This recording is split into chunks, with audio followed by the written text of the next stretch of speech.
Okay, listen, before we even get into this, I just want to say you're probably not ready for what Krishna's about to say. Like, I thought I was ready. Turns out I was not even a little. So yeah, buckle up and emotionally prepare because it's a lot in a good way.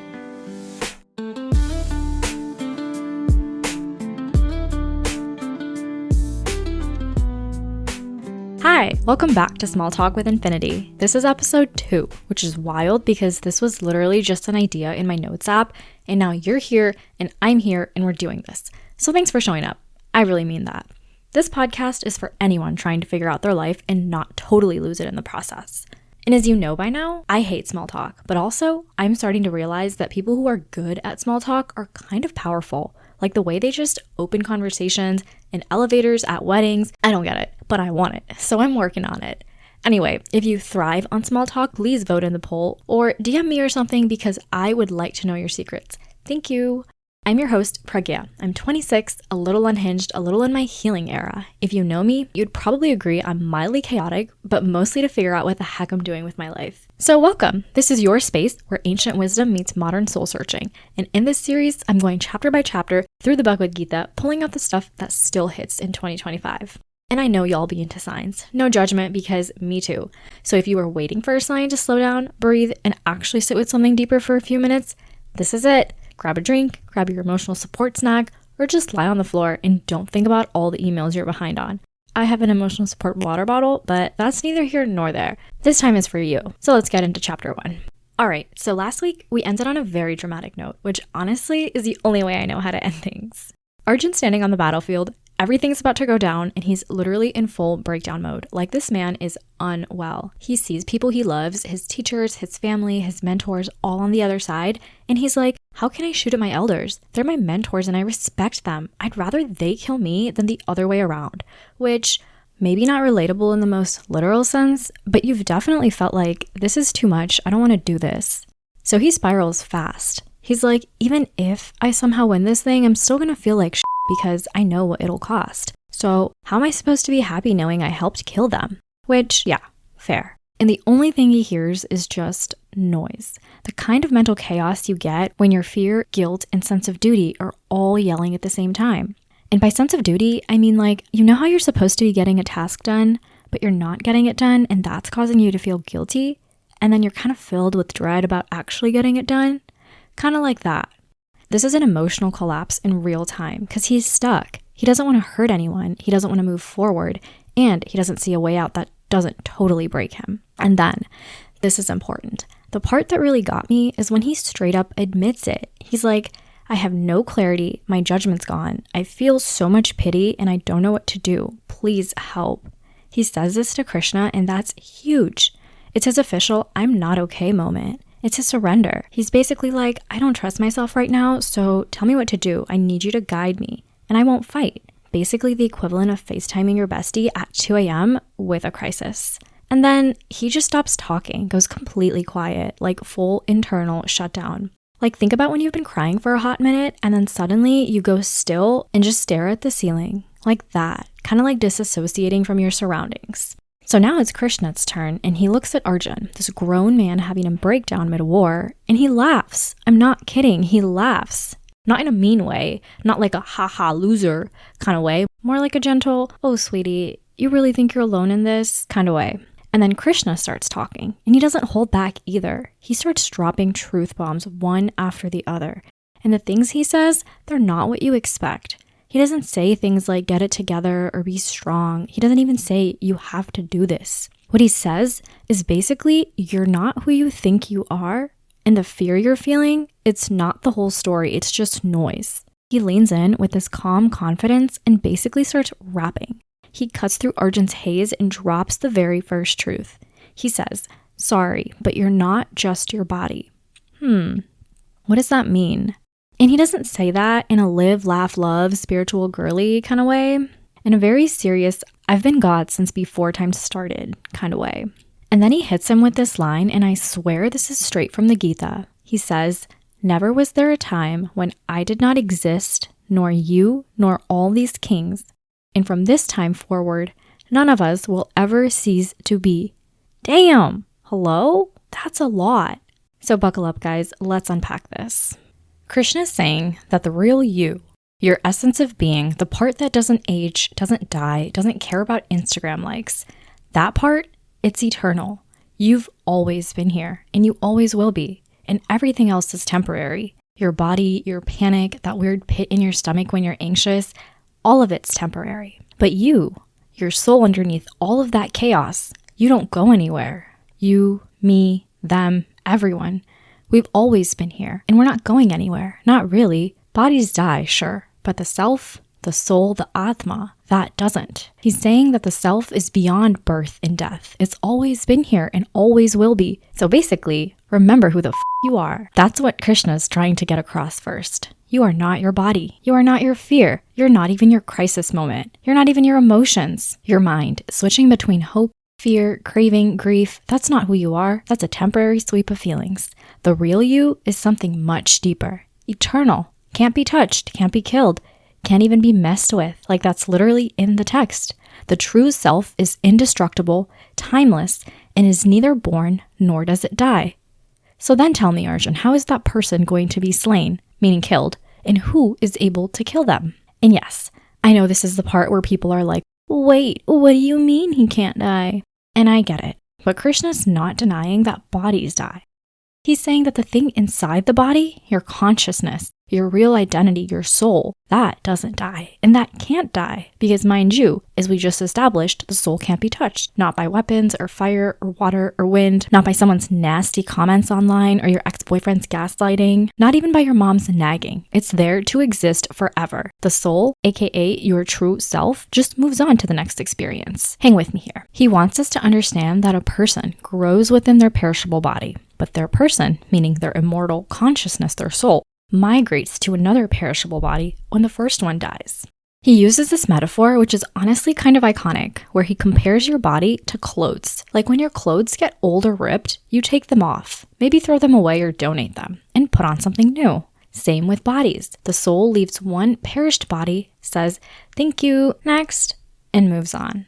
So Arjun's sitting there spiraling about killing people and hurting his loved ones, and Krishna's like, you can't kill what's eternal. What you're seeing is the shell, not the essence. So the point is for Arjun to realize that he's not killing the timeless beings on his opposition by destroying their perishable bodies. His family will live on, just as he will. He's not breaking the eternal. He's just witnessing the part of the cycle where bodies end. That's all.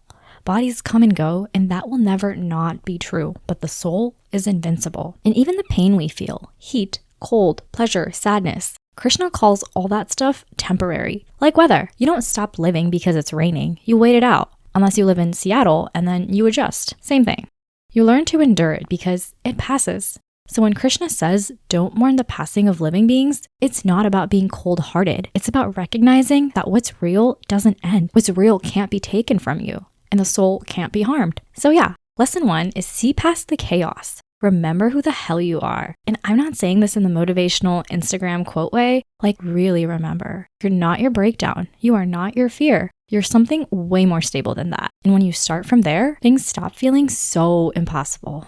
So now that Krishna's reminded Arjun who he really is, like big picture soul-wise, the conversation shifts. It's not just about identity anymore. It's about action. As in, okay, you remember you're an eternal soul. Cool, now what? Lesson 2 is action without attachment, aka do the thing, don't obsess over the result. Acting without attachment sounds nice and fun and all, but what does it actually mean? It means do your thing, your dharma, your role, your purpose, without attaching your whole sense of identity to how it turns out. Stop gripping so tight to the outcome. Stop acting only to get a result. Just act. Krishna's message is to do the work with a clear head, no strings attached, because that's freedom. For Arjun, that means fighting. That's literally his job. He's a warrior. It's what he's trained his whole life for. It's what he was born into. And Krishna is telling him, this is your role. This is your moment. Just show up for it. Not for the praise, not for the revenge, or for the legacy. Just show up.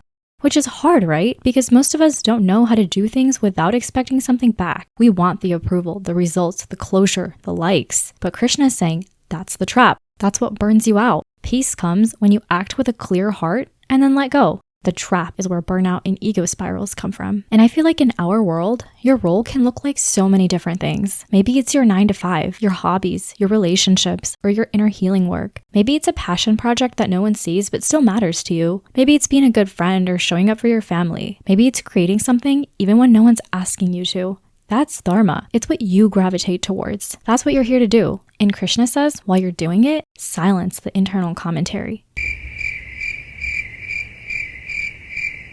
You're lying if you say you don't have an inner voice that says, is this enough? Am I enough? What if this flops? What if people don't care? Yeah, that one.